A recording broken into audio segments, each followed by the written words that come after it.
Hi, my name's Craig. In my art, I use the name Ghoul Guy. I've been based in Japan for the last 15 years or so, and I've been busy building my art practice alongside a career as a graphic designer. Everyone has a unique story to tell. I'm going to give you a quick insight into mine before talking about an event that happened last week that's changed everything. Have you ever considered living abroad for work? For the last 15 years, I've lived in Japan with my wife Masami, with a year here and there back on the east coast of Australia, where I'm originally from. We started out in Kobe, in Japan's Kansai region. I'd been working as a graphic designer for many years. Up until that point, one project I am particularly well known for was releasing a font called Comic New, the font that saved Comic Sans. It went viral worldwide, appearing in all the major media news outlets. It started a global conversation about everyone's font choices. I was invited to do countless radio and media interviews. I was invited on CNN. A segment was broadcast on USA Today with a reporter walking down Miami Beach asking people whether they preferred the original font or the new one. It was surreal. In 2012, my wife and I welcomed a beautiful baby boy into the world, and my focus shifted to being a dad. In 2018, we moved up from Kansai to the southwest of Tokyo, just over the border in Kanagawa.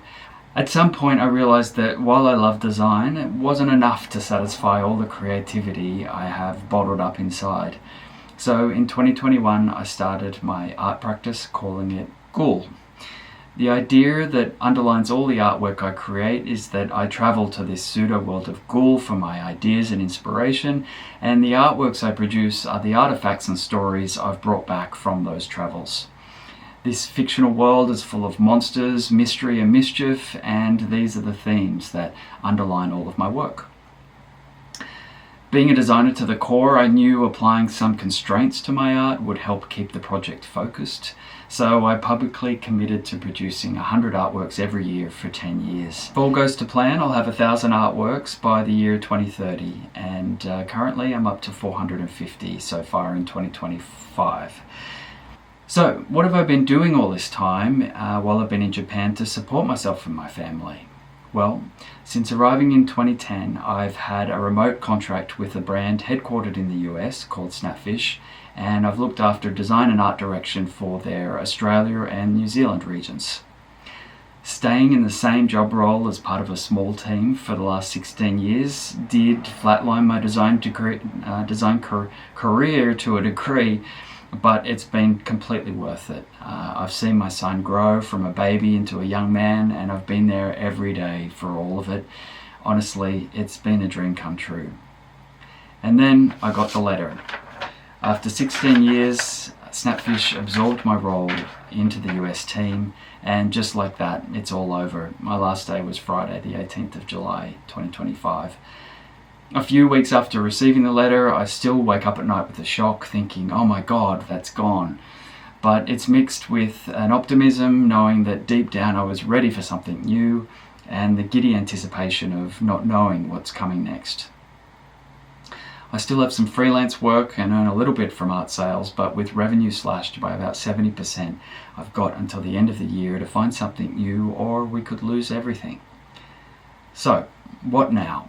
Do I launch myself into my art practice full time? That would be a dream come true. Do I start a design business? That would be more reliable. Do I take a full-time job in Tokyo with a design studio to fully immerse myself into the work culture here? I don't know.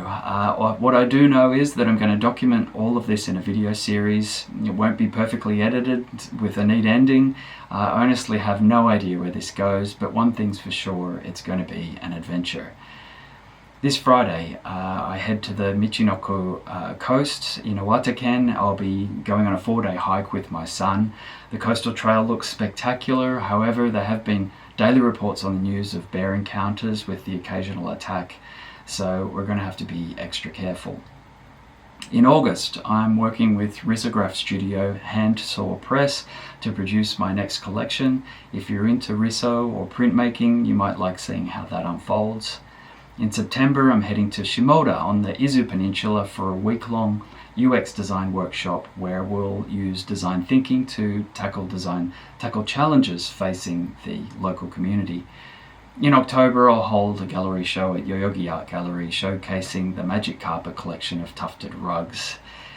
Also, during the next few months, I'll be talking to people from many different creative backgrounds in Tokyo, finding out what opportunities exist in this city for foreigners working in art and design. What would you do in my situation?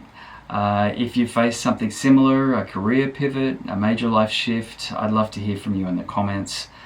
So please subscribe if you want to follow me on this journey, and I'll talk to you again next time. Thanks for watching.